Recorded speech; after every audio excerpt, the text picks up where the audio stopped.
Hello दोस्तों, welcome back to affair with business. इस वीडियो के अंदर हम शुरू करने जा रहे हैं फाइनेंशियल मैनेजमेंट से related multiple choice questions. Basically मैं कोशिश करूंगा कि डेली आपके लिए एक वीडियो लेकर आऊं जिसके अंदर हम फाइनेंशियल मैनेजमेंट की प्रैक्टिस कम रिवीजन करेंगे। प्रैक्टिस कम रिवीजन का मतलब है कि जो भी क्वेश्चंस मैं करवाऊंगा उन क्वेश्चंस के साथ जो भी कॉन्सेप्ट हैं साथ में मैं वो कॉन्सेप्ट भी डिस्कस करते हुए चलूंगा, जिससे कि आपको प्रैक्टिस तो हो ही, साथ के साथ आपको रिवीजन भी होता चले। बाकी फाइनेंशियल मैनेजमेंट की कंप्लीट क्लासेस ऑलरेडी ऐप पर अपलोडेड हैं, इंक्लूडिंग पीडीएफ नोट्स। ठीक है, चलिए हम अपनी प्रैक्टिस शुरू करते हैं।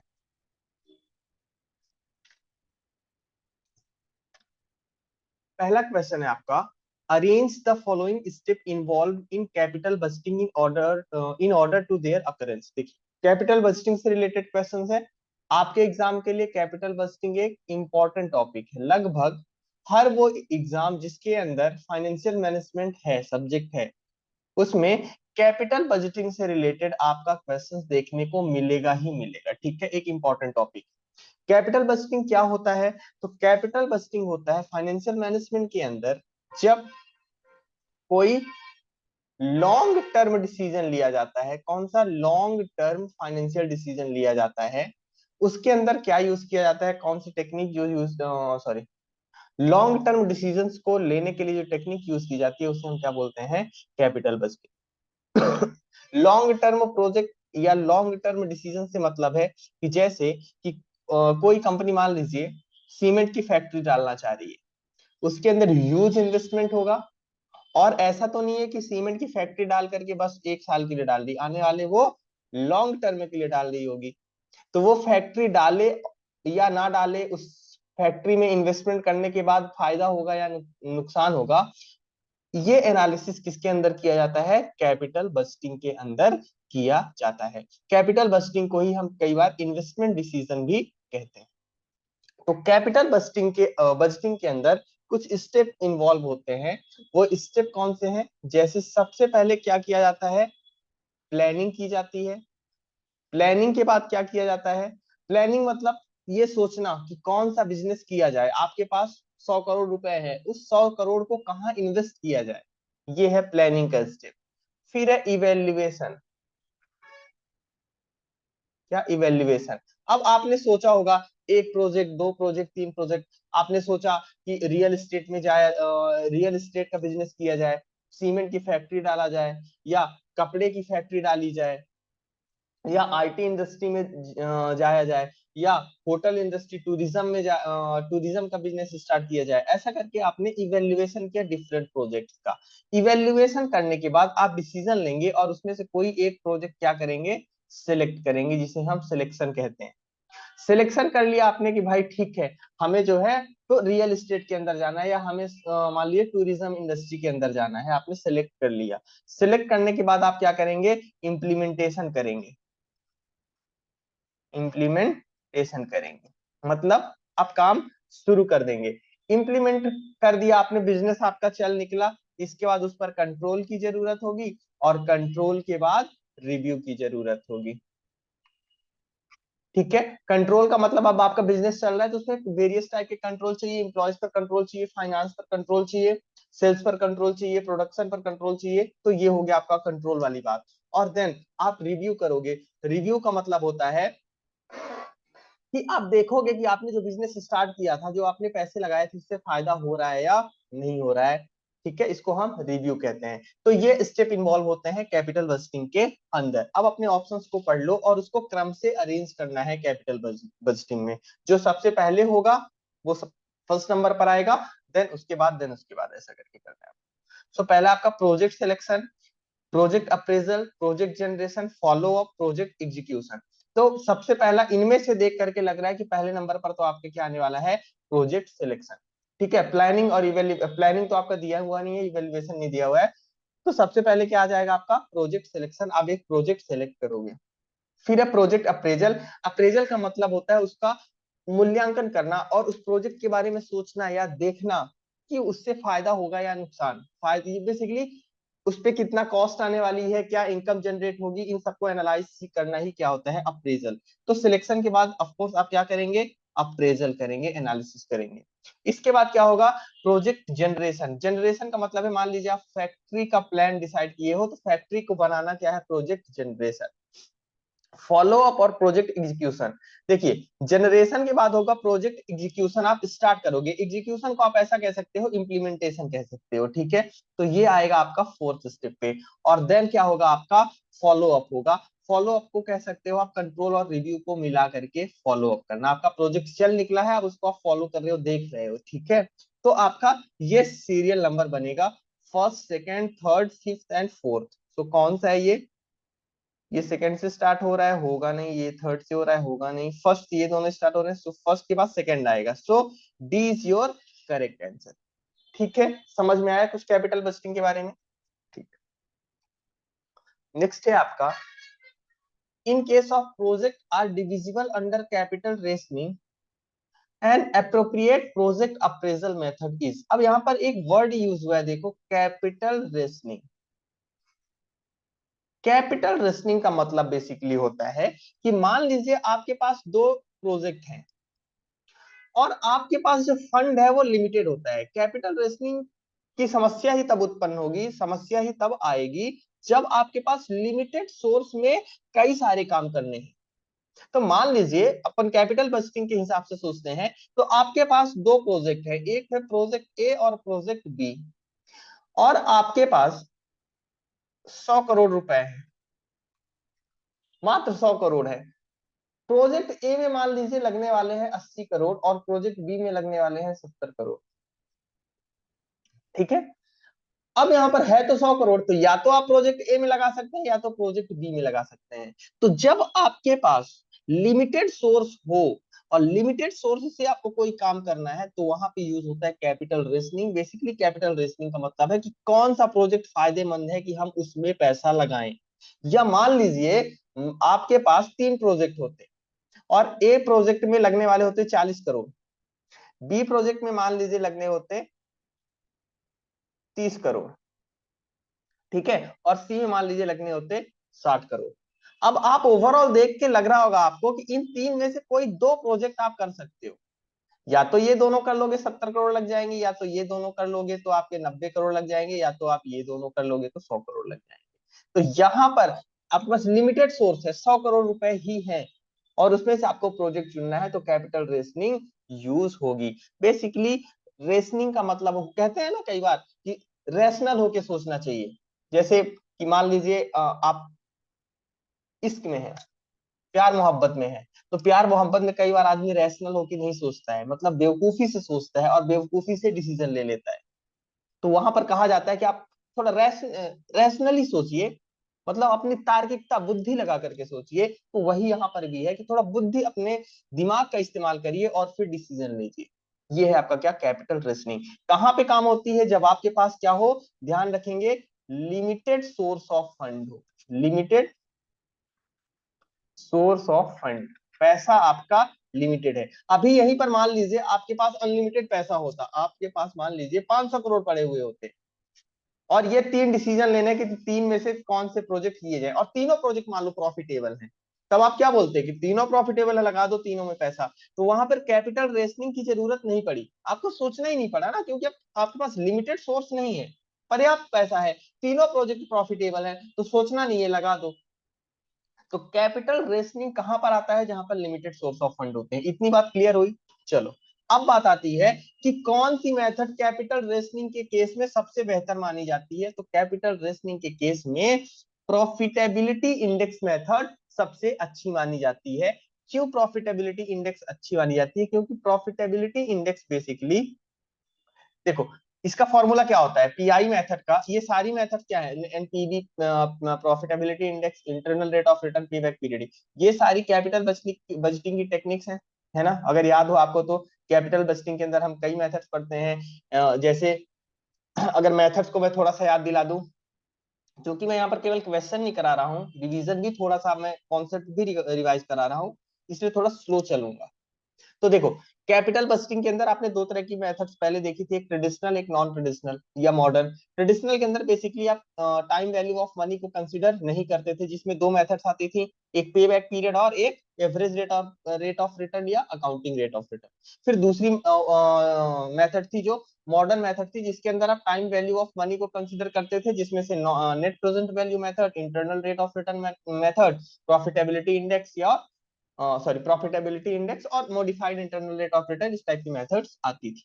तो प्रॉफिटेबिलिटी इंडेक्स का अगर मैं पीआई की बात करूं तो इसका फॉर्मूला क्या होता था, present value of future cash flow divided by initial investment, यही होता था। मान लीजिए आपकी फ्यूचर कैश फ्लो का प्रेजेंट वैल्यू आ गया मान लीजिए 2 लाख रुपए, अभी एग्जांपल जस्ट इजी ले रहा हूं, और इनिशियल इन्वेस्टमेंट था मान लीजिए 1 लाख रुपए, तो पीआई कितना होगा 2। और इसका डिसीजन मेकिंग टूल क्या होता था कि अगर आपका प्रॉफिटेबिलिटी इंडेक्स जो है वो 1 से ज्यादा है तो प्रोजेक्ट क्या हो जाता था, एक्सेप्ट हो जाता था, और अगर profitability index is less than 1 तो प्रोजेक्ट क्या हो जाता था, रिजेक्ट हो जाता था। और इस फॉर्मूले से एक चीज आपको लग रही होगी कि यहाँ पे इसका ये क्या बता रहा है कि अगर आप 1 लाख लगाओगे तो आप 2 लाख कमाओगे। तो अगर ये 2 आ गया, इसका मतलब है कि अगर आप 1 रुपया लगाओगे तो 2 रुपया कमाओगे। तो जो प्रॉफिटेबिलिटी इंडेक्स होता है ना बेटा, वो पर रुपीस कितना रिटर्न मिलने वाला है ये बता देता है कि 1 रुपया लगा करके कितना मिलने वाला है। इसलिए अगर कैपिटल रेशनिंग का केस है तो प्रॉफिटेबिलिटी इंडेक्स सबसे बेहतर मेथड होती है।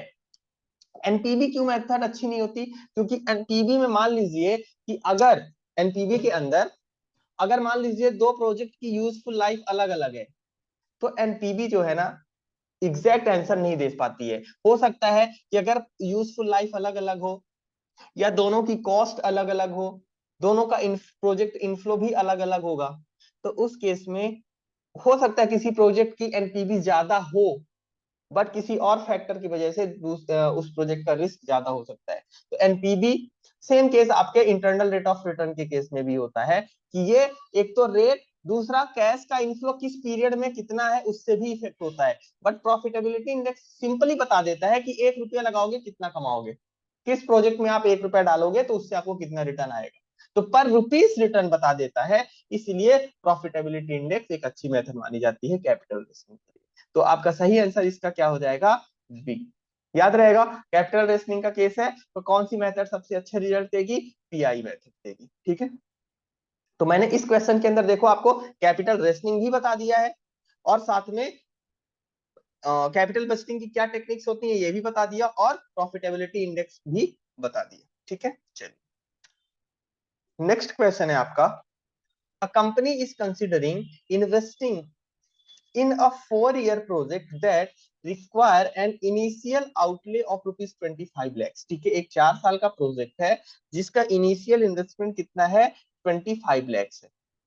The estimated post tax cash inflows are, year 1 के लिए 8 lakhs, ईयर 2 के लिए 12 lakhs, ईयर 3 के लिए 15 lakhs, ईयर 4 के लिए 16 lakhs। The pay back period for the project is, पे बैक पीरियड का मतलब क्या होता था, पे बैक पीरियड का मतलब होता था कि आपका पैसा कितना जल्दी वापस आ जाएगा, यही होता था ना। अगर छोटा पे बैक पीरियड है तो इसका मतलब ये है कि आपका पैसा जल्दी वापस आ जाएगा, और लंबा पे बैक पीरियड है तो इसका मतलब आपका पैसा देर से वापस आने वाला है।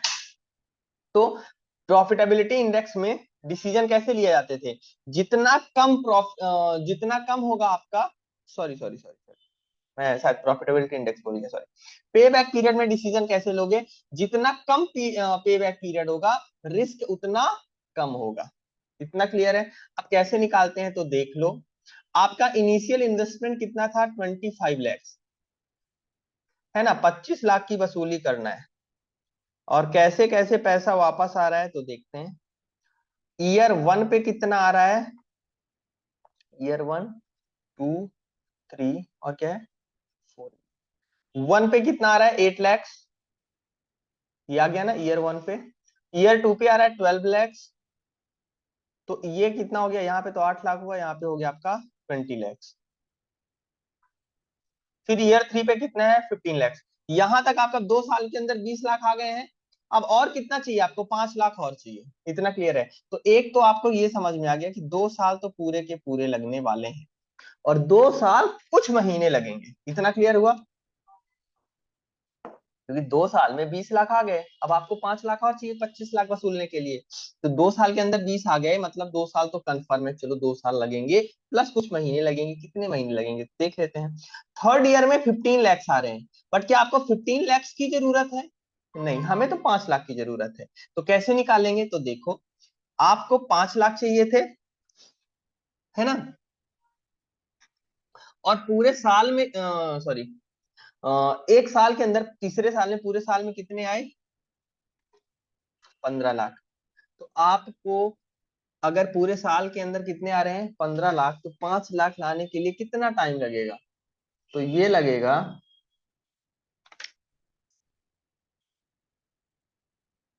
Into 12 month.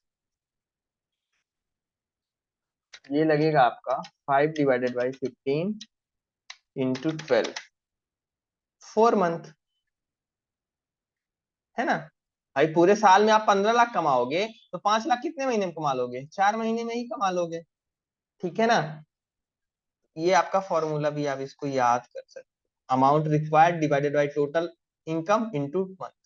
तो ये हो गया 4 मंथ। और आंसर क्या बन गया आपका, 2 years एंड सॉरी 4 मंथ। ये आपका पे बैक पीरियड हो गया। इतने में आपका क्या आ जाएगा, पैसा पूरा का पूरा वापस आ जाएगा।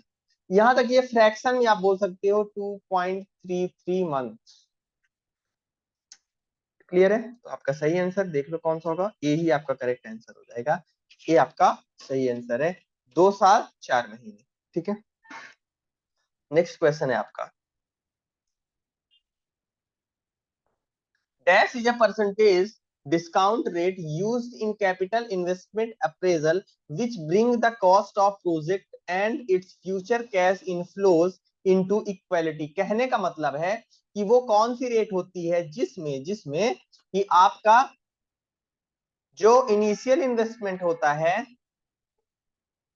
या समझिए कैश आउटफ्लो जो होता है, वो किसके बराबर हो जाता है, सॉरी,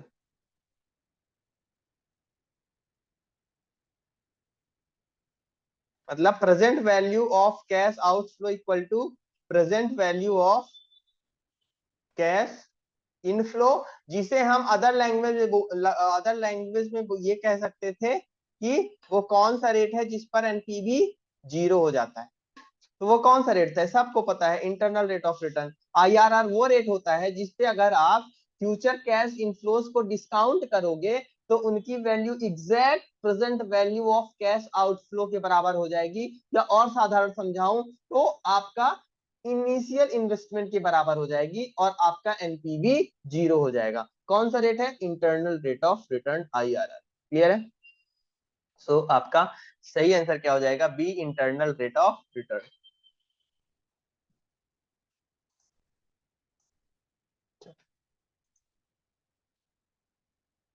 नेक्स्ट क्वेश्चन है आपका,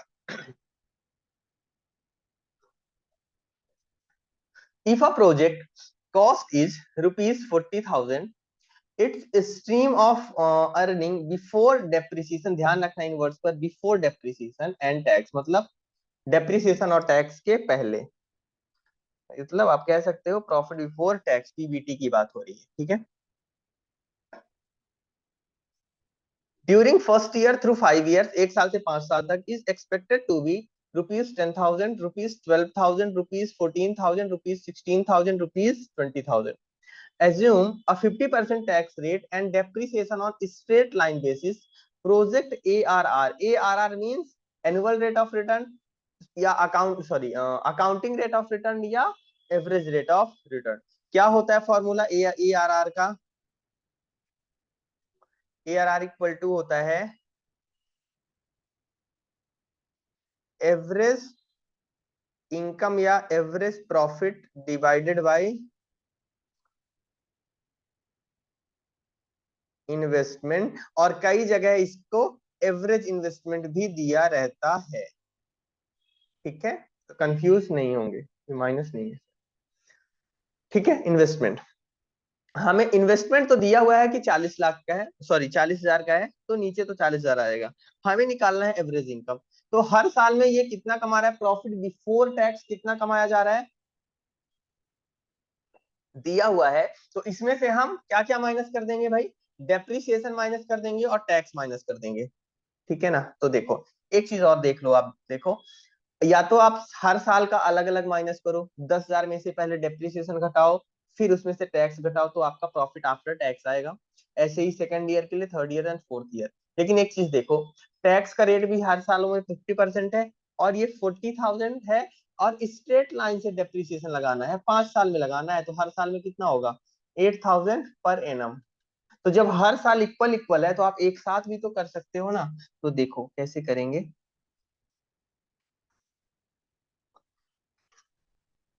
टोटल इनकम आपकी कितनी 5 सालों में, तो ये 10,000 प्लस 12,000 प्लस 14,000 प्लस 16,000 प्लस 20,000, तो ये सब मिला के कितना होगा, 72,000। इसमें से आप सबसे पहले क्या माइनस करोगे, डेप्रिसिएशन। एक साल के लिए 8,000, तो 5 सालों के लिए 40,000। और आप वैसे भी देख सकते हो भाई, 40,000 की कॉस्ट थी, कोई सॉल्वेज वैल्यू दी नहीं हुई है, स्ट्रेट लाइन मेथड से लगाना है, 5 साल यूजफुल लाइफ है। यूजफुल लाइफ के बारे में कुछ नहीं दिया, तो आप मान के चलो 5 साल है, तो 5 साल में तो ऑलरेडी पूरी एसेट ही आपके डेप्रिसिएट हो जानी है। तो ये कितना हो जाएगा, 32,000। इसमें से आप क्या माइनस कर दोगे, tax at the rate of 50%।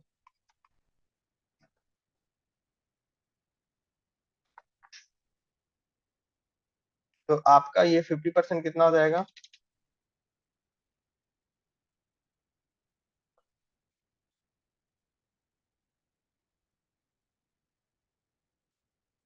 ये हो जाना है आपका 16,000।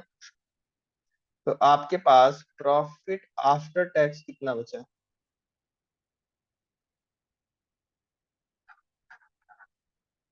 16,000।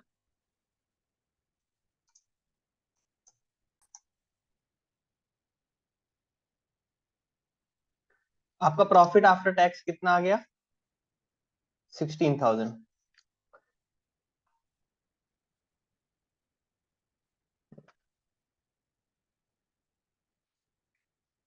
ठीक है, अब अगर मैं एवरेज इनकम की बात करूं, एवरेज प्रॉफिट, तो ये कितना हो जाएगा, 16,000, और 5 सालों के लिए, तो ये हो जाएगा 3,200। ठीक है, ARR कितनी हो जाएगी आपका, 3,200 डिवाइडेड बाई 40,000। ठीक है, इंटू 100 कर दो, परसेंटेज में आ जाएगा आपका, ये हो जाएगा आपका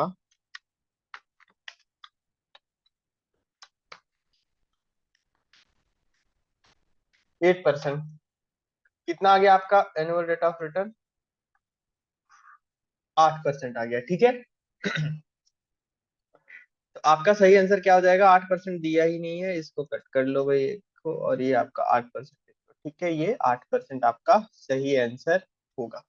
क्लियर है, नोट्स के अंदर मैं सुधार करके दे दूंगा, डोंट वरी। नेक्स्ट है आपका,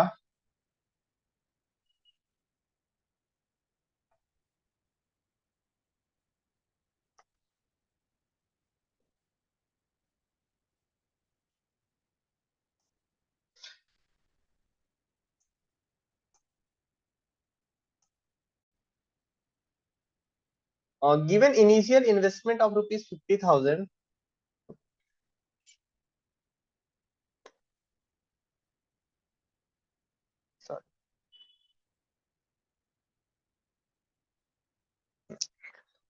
given initial investment of ₹50,000, depreciation per year is rupees 2000 per year, constant annual cash flow of rupees 10,000, payback period will be। तो देखो एनुअल कैश फ्लो कितना है, 10,000 रुपए, हर साल 10,000 आ रहे हैं, और आपका 50,000 का इन्वेस्टमेंट था। पे बैक पीरियड क्या होगा, हर साल 10,000 आ रहे हैं, तो 50,000 कितने साल में आ जाएंगे भाई, सिंपल सा बात है, 50,000 डिवाइडेड बाई 10,000, 5 ईयर्स, है ना। तो पे बैक पीरियड आपका क्या हो जाएगा, 5 ईयर ए। अब लेकिन यहाँ पर एक इंफॉर्मेशन दी है, डेप्रिसिएशन। तो ध्यान रखना, जब आप पे बैक निकालते हो ना, तो आप कैश फ्लो को कंसिडर करते हो, ठीक है ना। आपको डेप्रिसिएशन से कोई मतलब नहीं है। अब कुछ लोग यहाँ पे ये गलती कर सकते हैं कि या तो इस 10,000 में 2,000 जोड़ देंगे, है ना, या घटा देंगे, और फिर सॉरी पे बैक पीरियड निकालने की कोशिश करेंगे। वो दोनों केस में गलत होगा। पूरे कैपिटल बजटिंग के अंदर आप प्रॉफिट आफ्टर टैक्स या प्रॉफिट बिफोर टैक्स से ज्यादा अहमियत किसको देते हैं, कैश फ्लो को। हर जगह कैश फ्लो को ही ध्यान में रखा जाता है। केवल एक मेथड है जहां पर आप प्रॉफिट आफ्टर टैक्स को लेते हो, वो मेथड कौन सी है आपकी, ARR मेथड है, अकाउंटिंग रेट ऑफ रिटर्न या average rate of return method में आप पैट लेते हो। बाकी हर जगह किसको लेते हो आप, cash flow. Net present value method में भी कैश फ्लो लेते हो, बाकी मेथड में भी कैश फ्लो ही लेते हो। तो पे बैक पीरियड में भी हमें कैश फ्लो देखना है। तो जब क्वेश्चन में ऑलरेडी कैश फ्लो निकाल के दिया हुआ है, तो हमें कुछ भी अलग से करने की जरूरत नहीं है, ठीक है ना। आपका सिंपली आंसर कितना आ जाएगा, 5 साल। Next, in capital budgeting the term capital rationing implies. Capital budgeting के अंदर कैपिटल रेशनिंग का क्या मतलब है, तो देख लो, that no retained earning are available, that no inter sorry external funds can be raised, the limited funds नहीं, ये फंड होगा, funds are available for investment that not fresh investment is required in current year। तो मैंने बताया, आपको समझा भी दिया था कि कैपिटल रेशनिंग का मतलब क्या होता है और कहां पर यूज होती है। तो जहां पर आपके पास क्या हो, लिमिटेड सोर्स ऑफ फंड हो, वहां पर कैपिटल रेशनिंग की जाती है, ठीक है। तो आपका सही आंसर क्या हो जाएगा, सी। बहुत डिटेल में हमने पिछले किसी क्वेश्चन में देख लिया था, ठीक है। नेक्स्ट है आपका, mutually exclusive projects can be more accurately rank as पर। तो देखो, सबसे पहले तो समझो म्यूचुअली एक्सक्लूसिव प्रोजेक्ट क्या होते हैं। तो देखो, म्यूचुअली एक्सक्लूसिव प्रोजेक्ट का मतलब होता है कि अगर आप एक प्रोजेक्ट को चुन रहे हो तो दूसरे प्रोजेक्ट को चुन नहीं सकते हो, रिजेक्ट करना पड़ेगा। आपके पास दो प्रोजेक्ट हैं, दोनों इस तरह के हैं कि अगर आपने ए को चुन लिया तो बी को आप नहीं चुन सकते हो, और अगर बी को चुन लिया तो ए को नहीं चुन सकते हो। यही होता है आपका म्यूचुअली एक्सक्लूसिव प्रोजेक्ट प्रोजेक्ट ठीक है ना। जैसे मान लीजिए कि दो लड़कियां हैं, एक ये लड़का ये दो लड़कियां हैं, है ना। तो या ये दोनों लड़का सॉरी सॉरी ये लड़का या तो इस लड़की को प्रपोज कर सकता है या तो इस लड़की को प्रपोज कर सकता है, दोनों को कर देगा, गड़बड़ हो जाएगा, ठीक है ना, मार कुटाई चालू हो जाएगी। तो ऐसे ही प्रोजेक्ट के केस में होता है कि या तो आप प्रोजेक्ट ए चुन लो या तो प्रोजेक्ट बी चुन लो। जैसे इंडस्ट्री के हिसाब से बताता हूं, मान लीजिए एक जगह मशीन लगानी है, ठीक है। अब जो ऑनर है, जो मालिक है, उसके पास ऑप्शन है, या तो वो ऑटोमेटिक मशीन लगा ले या तो मैनुअल लगा ले। तो दोनों वो नहीं लगा सकता। क्यों नहीं लगा सकता, एक तो दोनों की कॉस्ट बढ़ जाएगी, और दोनों को लगाने का क्या मतलब है, या तो उसको ऑटोमेटिक मशीन में फायदा हो रहा होगा या तो उसको मैनुअल मशीन में फायदा हो रहा होगा, फायदा हो रहा होगा। तो वो जो है, तो या तो मैनुअल लगाएगा, मैनुअल लगा लिया तो ऑटोमेटिक नहीं लगाएगा, और अगर ऑटोमेटिक मशीन लगा लिया तो मैनुअल नहीं लगाएगा। तो वो प्रोजेक्ट आपस में क्या हो गए, म्यूचुअली एक्सक्लूसिव प्रोजेक्ट हो गए। आई बात समझ में, म्यूचुअली एक्सक्लूसिव का मतलब क्या है, एक को चुन लिया तो दूसरे को रिजेक्ट करना ही पड़ेगा, ठीक है। तो यहां पर क्या हो जाएगा आपका, म्यूचुअली एक्सक्लूसिव प्रोजेक्ट का मतलब, सॉरी हाँ, तो म्यूचुअली एक्सक्लूसिव प्रोजेक्ट के केस में सबसे अच्छी मेथड क्या है, तो सबसे अच्छी मेथड आपकी क्या है, नेट प्रेजेंट वैल्यू मेथड। सही आंसर आपका क्या हो जाएगा, सी, ठीक है।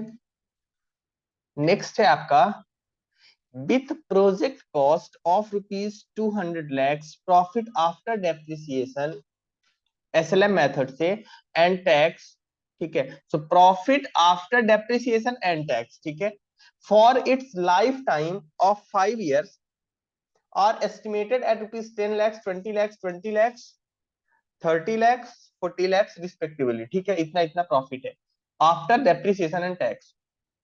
The cost of capital is 12% and discount factors at rupees 12%, ठीक है। कॉस्ट ऑफ कैपिटल कितनी है, 12% है, और डिस्काउंटिंग फैक्टर सॉरी सॉरी, ठीक है, कॉस्ट ऑफ कैपिटल और डिस्काउंट फैक्टर 12% है, ठीक है, sorry, and discount factor at 12% for the first 5 years, ठीक है। 12% के हिसाब से डिस्काउंटिंग फैक्टर दिया हुआ है फर्स्ट ईयर का 0.89, 0.80, 0.7 और 0.64, 0.57 रिस्पेक्टिवली, ठीक है। The net present value of the project is, discounting factor क्या होता है, डिस्काउंटिंग फैक्टर से आप किसी अमाउंट को मल्टीप्लाई कर देते हो तो प्रेजेंट वैल्यू आ जाती है, ठीक है ना। हमें क्या निकालना है, नेट प्रेजेंट वैल्यू निकालना है।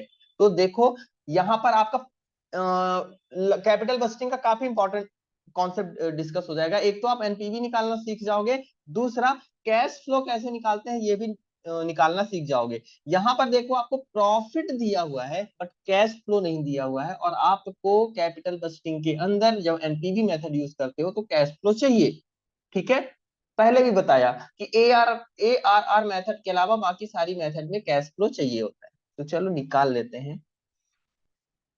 सबसे पहले आपके पास दिया हुआ है प्रॉफिट आफ्टर टैक्स,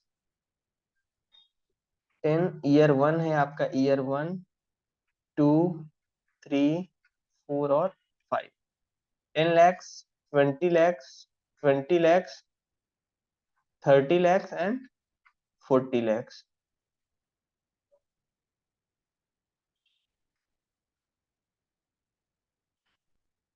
ठीक है। प्रॉफिट आफ्टर टैक्स, इसके बाद क्या होगा आपका, आप इसमें सबसे पहले क्या ऐड करोगे, डेप्रिसिएशन।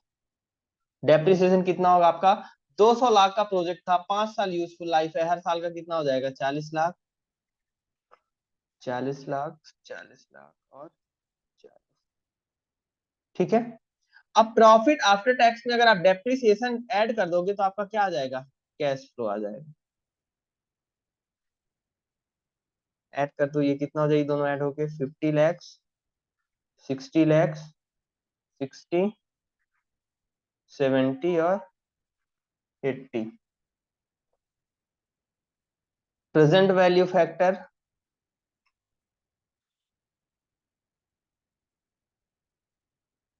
पीवी फैक्टर दिया हुआ है 0.89, 0.80, 0.71, 0.64, 0.57। आप किसी भी अमाउंट को जब आप पीवी फैक्टर से मल्टीप्लाई कर देते हो तो आपकी क्या आ जाती है, प्रेजेंट वैल्यू आ जाती है। सो present value of cash flow कितनी हो जाएगी, इन दोनों को मल्टीप्लाई करेंगे तो इसको इसको मल्टीप्लाई करेंगे, इसको इसको इसको, और ये आएगा 44.5,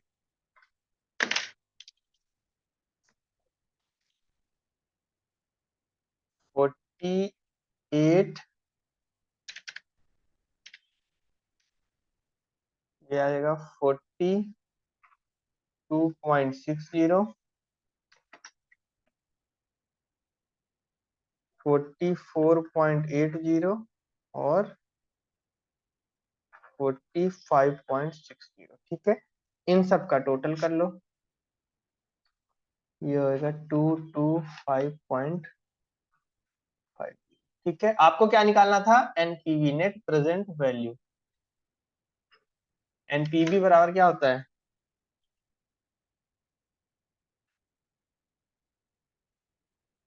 cash outflow minus PV of cash inflow. Cash outflow को आप क्या बोलते हो, इनिशियल इन्वेस्टमेंट भी कई जगह लिखा रहता है। तो इनिशियल इन्वेस्टमेंट कितना था आपका, या आप इसको उल्टा भी कर सकते हो, प्रेजेंट वैल्यू को पहले लिख लो, इसको बाद में, है ना। तो अगर ऐसा कर लेंगे, वो पॉजिटिव नेगेटिव होता है तो आप कंफ्यूज मत हो, इसको इधर भी लिख सकते, इधर लिख लो, मतलब present value of cash inflow, मैं लिख ही देता, कंफ्यूज तो नहीं होगा, इसको आप इधर लिख लोगे, ठीक है ना।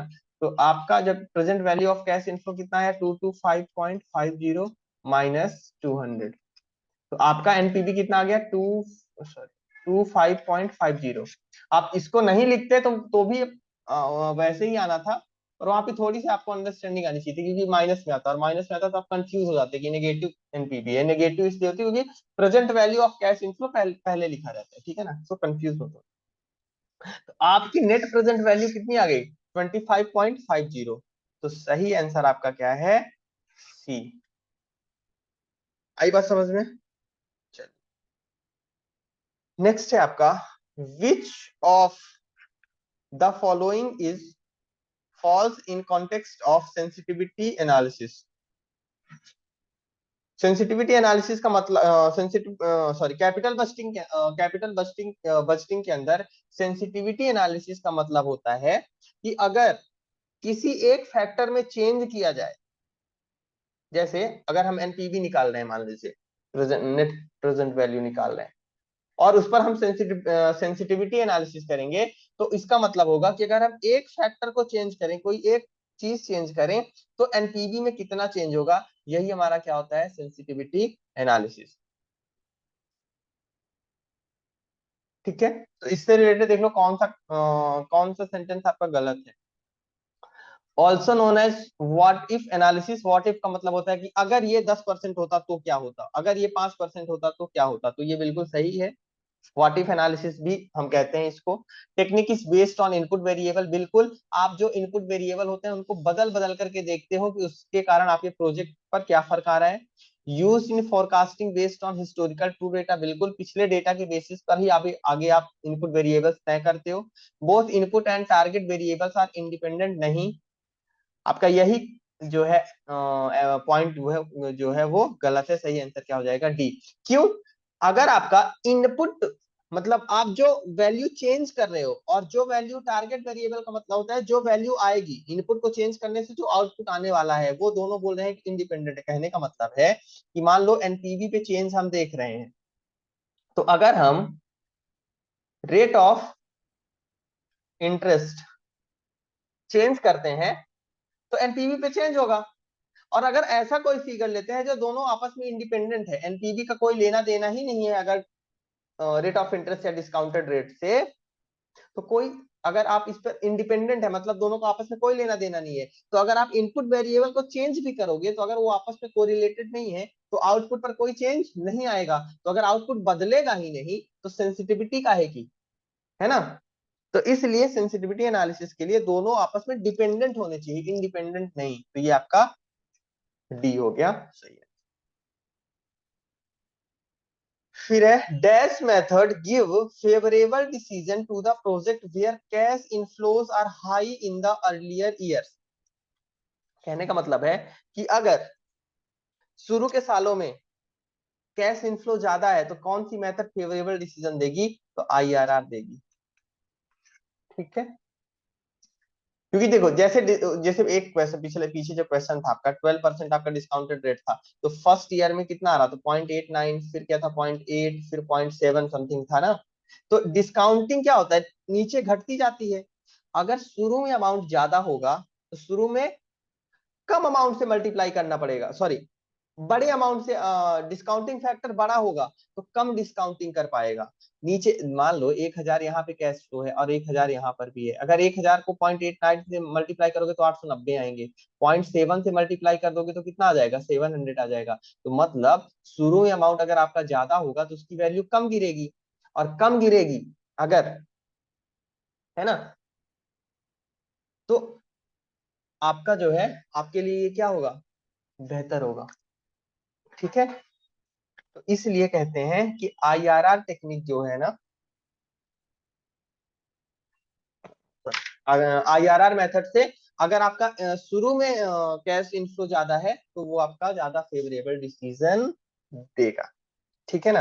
अगर कहने का मतलब है, मान लो इसमें शुरू में ज्यादा कैश इनफ्लो है, और कोई एक प्रोजेक्ट ऐसा है जिसमें यहाँ पे 500 रुपए है लेकिन यहाँ पे 1000 रुपए है, तो उसका तो 1000 रुपए यहाँ पे गिर के 700 बन गया ना। जबकि इसका 1000 रुपए जो था बाद में यहाँ पे मान लो 500 है, तो इसका तो 1000 रुपए गिर करके 890 ही बना। इसलिए आईआरआर में अगर शुरू में इन्फ्लो ज्यादा होगा तो वो कम डिस्काउंटेड होगा। इस वजह से आईआरआर शुरू में जिनका कैश फ्लो, जिस प्रोजेक्ट का कैश इनफ्लो ज्यादा होगा उसके फेवर में डिसीजन देगा। ठीक है ना। नेक्स्ट है आपका, firm whose return on investment is more than cost of capitalization rate are known as। देखो हम अब डिविडेंड डिसीजन पर आ गए हैं, इस पर आ गए हैं, डिविडेंड डिसीजन का ये क्वेश्चन है बेसिकली,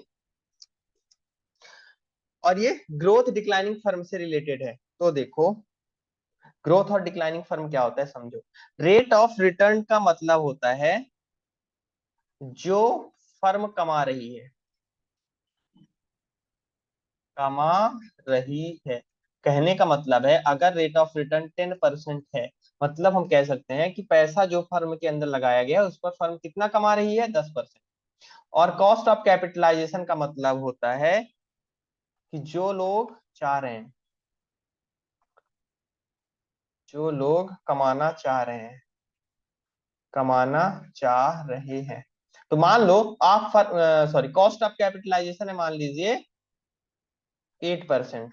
इसका मतलब ये हुआ कि अगर आप सॉरी आपके पॉइंट ऑफ व्यू से सोचें, इसका मतलब ये है कि आप कितना कमाना चाह रहे हो 8%, और फर्म कमा कितना रही है 10%। अब आप खुद बताना कि कब ग्रोथ की सिचुएशन होगी, कब डिक्लाइन की सिचुएशन होगी। फर्म ज्यादा कमा रही है, आप कम चाह रहे हो कमाना, 8% ही चाह रहे हो कमाना, लेकिन फर्म 10% कमा रही है। बताओ ग्रोथ की सिचुएशन है डिक्लाइनिंग की?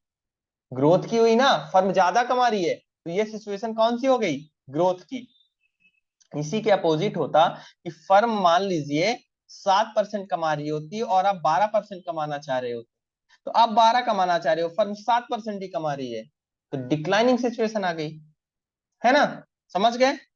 तो देखो आपका क्वेश्चन क्या बोल रहा था, रिटर्न ऑन इन्वेस्टमेंट, इसको हम आर से भी डिनोट करते हैं, और कॉस्ट ऑफ कैपिटलाइजेशन को जनरली के से भी डिनोट किया जाता है, ठीक है, या कॉस्ट ऑफ इक्विटी बोल देते हैं। तो देखो यहाँ पर क्या हो रहा है, रिटर्न ऑन इन्वेस्टमेंट ज्यादा है किससे, कॉस्ट ऑफ कैपिटलाइजेशन से। तो इस केस में क्या होगा, ये कौन सी फर्म है, ग्रोथ फर्म है। आपका सही आंसर क्या होगा, ए। क्लियर है। नेक्स्ट है, इफ आर इज,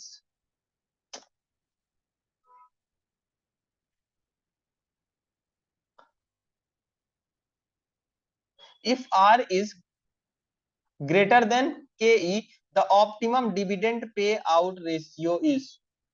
देखो आर का मतलब मैंने क्या बताया, return on investment, return on investment, और केई का मतलब क्या बताया हमने, कॉस्ट ऑफ इक्विटी या कॉस्ट ऑफ कैपिटलाइजेशन भी कह सकते।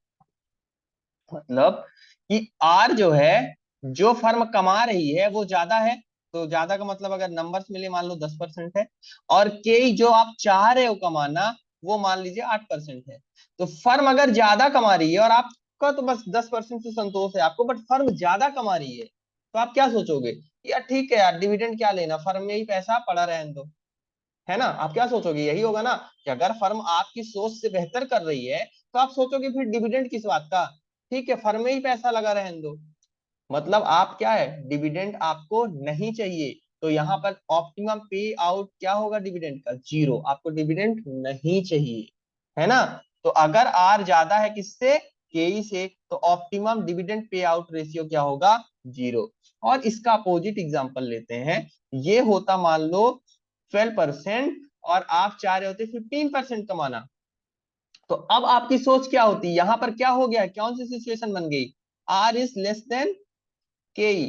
तो इस सिचुएशन में आप क्या सोचते हैं कि अरे यार मैं 15% कमाना चाह रहा हूं और फर्म कितना कमा रही है, 12% ही कमा रही है, तो आप क्या सोचोगे कि फर्म में पैसा हमें नहीं चाहिए, जो कमा रहे हो हमारा पैसा वापस करो, मतलब आपको डिविडेंड मांग रहे हो कि ज्यादा से ज्यादा डिविडेंड हो, तो ऑप्टिमम पेयर आउट रेशियो क्या हो जाएगा, ज्यादा से ज्यादा डिविडेंड, और ज्यादा से ज्यादा मतलब जितना कमाओ पूरा दे दो, मतलब 100%।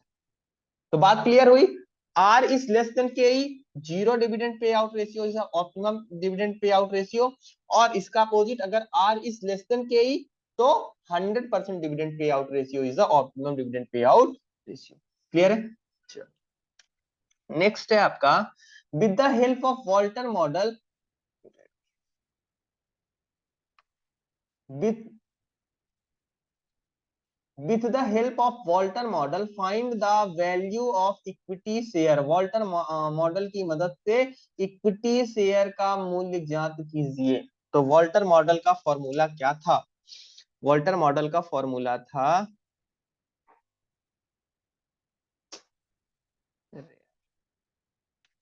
Price equal to dividend plus R upon K into E minus D whole upon के।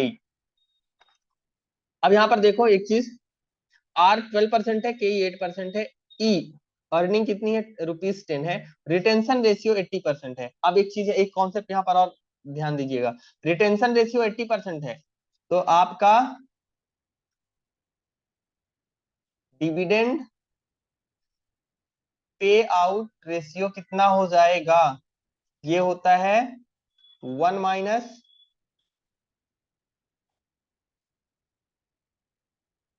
रिटेंशन रेशियो, है ना, 1 माइनस 0.8 इक्वल टू 0.2। तो कह सकते हो आपका डिविडेंड पे आउट रेशियो कितना है? 20%। यानी फर्म जो कमाती है उसका 20% डिविडेंड बांट देती है, और रिटेंशन रेशियो मतलब इतना बचा लेती है। तो 80% बचा रही है तो 20% बांट देती होगी, वैसे भी इतना करने की क्या जरूरत थी, वैसे ही समझ में आ रहा है, बट मैंने समझाने के लिए बोल दिया। तो डिविडेंड कितना हो जाएगा? अगर मैं डिविडेंड की बात करूं तो 10 रुपए कमा रही है, 20% बांट देगी तो डिविडेंड कितना हो जाएगा? 2 रुपए। तो डिविडेंड कितना आ गया आपका? 2 प्लस आर कितना है? 0.12 अपॉन 0.08 इंटू ई आपका कितना है? 10 माइनस डिविडेंड आपने 2 निकाला होल डिवाइडेड बाई 0.08। इसको सॉल्व कर लो। 2 प्लस, अगर इसको सॉल्व करेंगे तो ये हो जाएगा 12 अपॉन 0.08, सॉल्व करेंगे तो ये हो जाएगा 175। तो आपका सही आंसर क्या हो जाएगा? ए। ठीक है, वॉल्टर मॉडल के हिसाब से।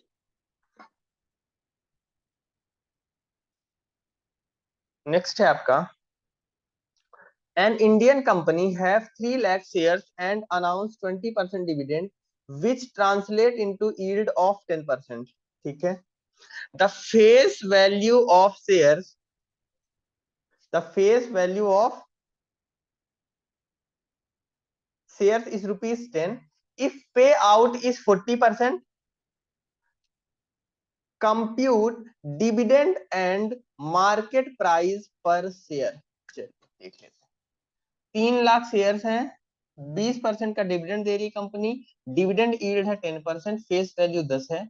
तो सबसे पहले तो आपको डिविडेंड मिल जाएगा यहाँ से, कि डिविडेंड कितना दे रही है कंपनी? 10 रुपए फेस वैल्यू है इंटू 20%। जनरली जो आपका डिविडेंड होता है वो पेड अप वैल्यू पर दिया जाता है, पेड अप वैल्यू कुछ दिया नहीं तो फेस वैल्यू पर दिया जाएगा। तो ये हो जाएगा डिविडेंड कितना होगा आपका? 2 रुपए। डिविडेंड यील्ड क्या होता है भाई?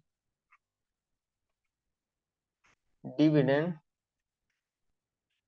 डिविडेंड यील्ड का सिंपल सा मतलब होता है कि जो डिविडेंड मिल रहा है वो मार्केट प्राइस के तुलना में कितने परसेंट है, यही होता है आपका क्या? Dividend yield. तो यहाँ पर डिविडेंड यील्ड का फॉर्मूला अगर समझो तो ये होता है डिविडेंड डिवाइडेड बाय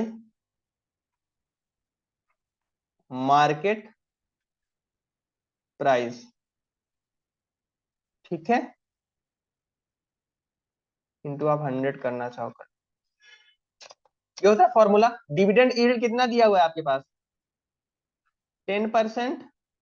डिविडेंड कितना है क्वेश्चन में आपने निकाला? 2, और मार्केट प्राइस आपको नहीं पता है, ये समझो पी मान ले रहे हैं, है ना।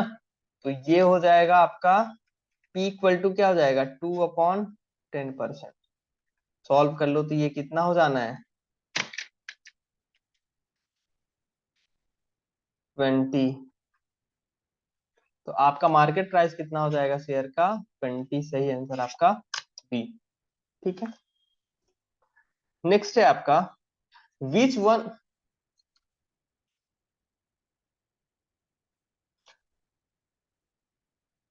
Which one is not an assumption of MM model. MM model का क्या अजम्पशन नहीं है? तो एमएम मॉडल के अजम्पशन बहुत आसानी से याद रहने वाले थे। देखो, एक तो मार्केट परफेक्ट है, कोई टैक्स नहीं है, कोई फ्लोटेशन कॉस्ट नहीं है। फ्लोटेशन कॉस्ट का मतलब होता है कि सिक्योरिटीज को इशू करने की कॉस्ट, कोई कॉस्ट नहीं है। ठीक है। कोई रिस्क नहीं है, सॉरी, किसी तरह का मार्केट के अंदर रिस्क नहीं है। तो ये आपके क्या थे? अजम्पशंस थे एमएम मॉडल के। इनमें से देख लो कौन सा नहीं है। सो परफेक्ट मार्केट कैपिटल ये अजम्पशन है। नो टैक्स ये भी है। फ्लोटेशन कॉस्ट नहीं है ये भी है। Risk of uncertainty does exist मतलब और जबकि अजम्पशन क्या है कि अनसर्टेनिटी नहीं है, सबको सब कुछ पता है, कोई अनसर्टेनिटी नहीं है। तो ये आपका गलत है। आपका सही आंसर क्या हो जाएगा? डी। अजम्पशन क्या था? Risk of uncertainty does not exist, है ना। नेक्स्ट है आपका which of the following principle is not considered with in capital budgeting for a company. Which of the following principle is not considered. ठीक है। नीचे जो चीजें दी हुई है इनमें से कौन से प्रिंसिपल को, किस चीज को कंसीडर नहीं किया जाता है कब? कैपिटल बस्टिंग के केस में। तो देखो, post tax principle, accrual principle, cash flow principle, none of the above. देखो, पोस्ट टैक्स और कैश फ्लो को कंसीडर किया जाता है, हम टैक्स को कंसीडर करते हैं, बट अक्रूवल प्रिंसिपल से कैपिटल बस्टिंग डिसीजन को कोई मतलब नहीं है। सही आंसर आपका क्या होगा? डी। हमें तो कैश फ्लो से मतलब होता है कैपिटल बस्टिंग के अंदर। ठीक है। Post tax sorry accrual principle से मतलब नहीं होता है। तो सही आंसर आपका हो जाएगा डी। नेक्स्ट है आपका indicate the cost of equity capital based on capital asset pricing model CAPM. ठीक है। ये कौन सी मॉडल है? CAPM model with the following information: beta 1.4, risk free rate of interest is 9%, expected rate of return on equity in the market is 16%। है ना। आपको क्या निकालना है भाई? कॉस्ट ऑफ इक्विटी निकालना है। तो देखो, सीएपीएम मॉडल के हिसाब से कॉस्ट ऑफ इक्विटी या केई का फॉर्मूला क्या होता है? RF plus beta into RM minus RF, यही होता है। आरएफ का मतलब risk free rate of return, beta हो गया आपका रिस्क फैक्टर, और आरएम का मतलब क्या होता है? Market rate of return. तो आरएफ कितना दिया हुआ है आपके पास? Risk free rate of return कितना है? 9% है। Risk free rate of return generally क्या होता है? गवर्नमेंट सिक्योरिटीज पे जो इंटरेस्ट मिल रहा है। प्लस बीटा कितना है? 1.4 दिया हुआ है। आरएम कितना है? 16% दिया हुआ है माइनस, और आपका क्या है? सॉरी, आरएम 16 है और आरएफ आपका 9। ये क्या हो जाएगा आपका? 9 प्लस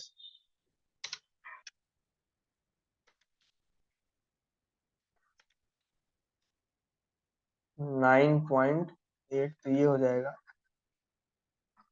18 ठीक है। तो आपका कॉस्ट ऑफ इक्विटी क्या हो गया? 18.80। सही आंसर आपका क्या हो जाएगा? बी। ठीक है।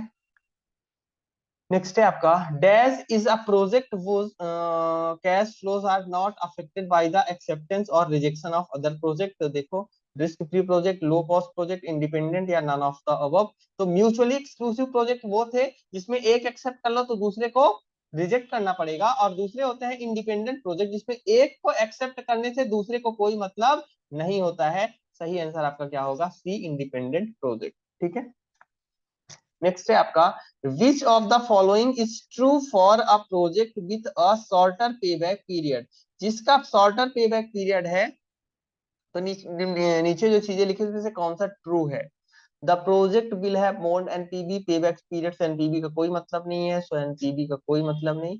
The project carry a greater amount of risk and the project carries a lesser amount of risk. तो देखो, पे बैक पीरियड जितना कम होगा इसका मतलब पैसा उतना जल्दी आ जाएगा। पैसा जल्दी आ जाएगा तो रिस्क क्या है? कम है ना। तो डी आपका सही आंसर हो जाएगा। The project carries a lesser amount of risk. सही आंसर आपका क्या हो गया? डी। ठीक है। चलो, तो ये थे आपके एमसीक्यूज का फर्स्ट पार्ट था फाइनेंशियल मैनेजमेंट का। ऐसे अपन और हम और वीडियोस लेकर आएंगे जिसके अंदर हम आपको प्रैक्टिस करवाएंगे। ठीक है, इस क्लास को यहीं तक रखते हैं। थैंक यू दोस्तों, थैंक यू सो मच।